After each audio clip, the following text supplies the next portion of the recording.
Hay una promesa, una de las más misteriosas de la historia, que habla de un otro consolador. Pero, ¿qué quería decir realmente con eso? Bueno, hoy vamos a meternos de lleno en ese misterio a ver qué encontramos detrás de estas palabras tan conocidas. Y el punto de partida es este. Una frase que es, bueno, de las más personales, de las más potentes que se recuerdan.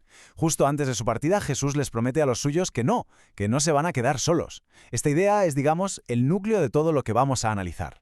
Claro, esto nos lleva directos a la gran pregunta. ¿A qué se refería con otro consolador? ¿Hablaba de un sustituto, quizás de una especie de energía o fuerza, o de otra persona?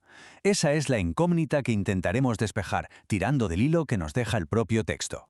Pues venga, vamos a empezar a investigar esto, porque la promesa que hace Jesús es mucho más que un simple consuelo, ¿eh? Es un verdadero rompecabezas teológico que, la verdad, lleva siglos fascinando a muchísima gente. Y aquí tenemos el versículo clave. Juan 14, 16. Dice: «Y yo rogaré al Padre y os dará otro consolador, para que esté con vosotros para siempre». Ojo, porque el centro de todo este asunto, la pieza clave del puzzle, está justo ahí, en esa palabrita tan pequeña, otro. A ver, la primera pista importante no está en una teoría súper compleja, sino que está ahí, a la vista de todos, pero en el texto original griego.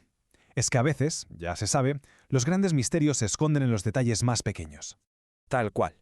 Para entender bien de qué va esta promesa, vamos a tener que ponernos un poco en modo detective. Pero detective de idiomas, porque está claro que el autor del Evangelio de Juan no usó las palabras a la ligera, para nada. Y aquí viene lo bueno. Resulta que en griego antiguo no había una, sino dos palabras para decir otro. Estaba héteros, que es otro, pero de un tipo totalmente distinto.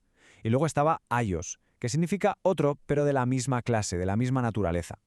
Pensemos en la diferencia entre decir «dame otra fruta», que podría ser una pera si tienes una manzana, eso sería héteros, y decir «dame otra manzana», que sería aios.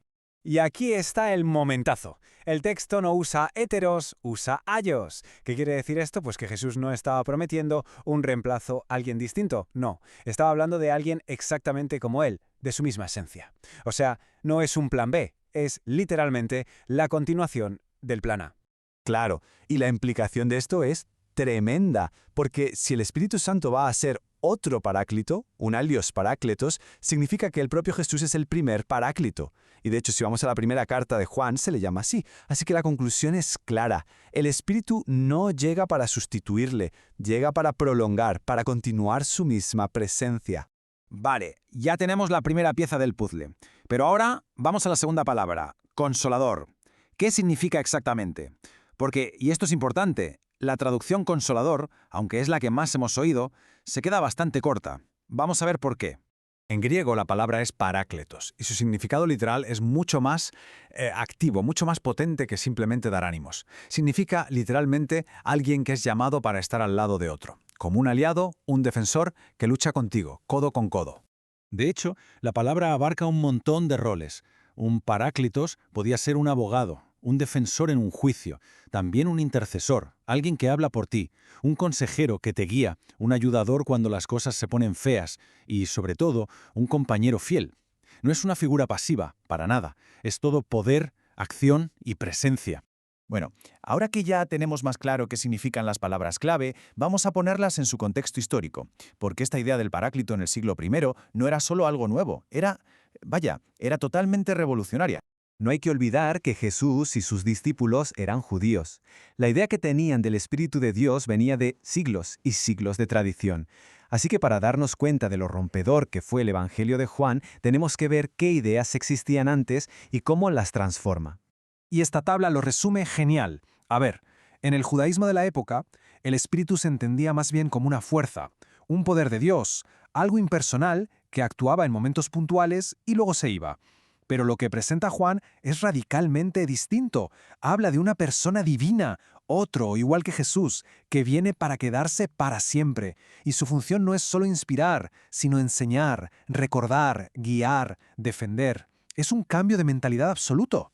Es más, incluso si miramos dentro del propio cristianismo primitivo, vemos matices. Juan, por ejemplo, se centra mucho en el Espíritu como la presencia personal de Jesús, el que enseña la verdad. Pablo, en cambio, pone más el acento en el Espíritu como ese poder que transforma a la persona por dentro. Ojo, no es que se contradigan, ¿eh? Son como dos caras de la misma moneda, dos formas de explicar una realidad increíblemente compleja. Y bueno, con todas estas pistas ya sobre la mesa, llega el momento de atar cabos. Vamos a juntar todas las piezas del puzzle para ver por fin la imagen completa que Jesús estaba dibujando con sus palabras. Así que volvemos al punto de partida, a esa promesa: no os dejaré huérfanos. Pero ahora, con todo lo que hemos visto, esta frase ya no suena a un simple consuelo. Suena mucho más precisa, casi como una explicación técnica. Jesús no solo promete que no se quedarán solos, está explicando el cómo. Y aquí está la clave de todo. Cuando dice «vendré a vosotros», se está refiriendo precisamente a la venida del Espíritu. No es que vaya a enviar a un representante, es que Él mismo va a volver, pero de una forma totalmente nueva, ya no limitado a un cuerpo, a un lugar y a un tiempo, sino presente en todas partes y para siempre a través del Espíritu. Es como una acción divina, perfectamente sincronizada. El Padre es el que origina la promesa. El Espíritu es el que hace posible esa presencia continua. Y a través del Espíritu es el propio Jesús el que cumple su palabra de venir y quedarse. Todo está conectado. Entonces, para resumir, el misterio del otro consolador se resuelve de una manera que es, cuanto menos, sorprendente. No se trata de otro, sino del mismo. Es la propia presencia de Jesús, pero liberada de las ataduras del tiempo y del espacio, para poder seguir con su labor de defender, de guiar y de acompañar, para siempre. Y todo esto nos deja con una última reflexión. Pensemos un momento. Casi todas las grandes historias de dioses, de héroes, terminan con su marcha, con su partida. Pero esta historia plantea algo totalmente diferente. No es un adiós, sino una nueva forma de decir hola. No se habla de un sucesor, sino de la misma presencia, pero de otra manera. Y la pregunta que queda en el aire es, ¿qué cambia cuando la deidad no es alguien que te visita y se va, sino alguien que viene y se queda?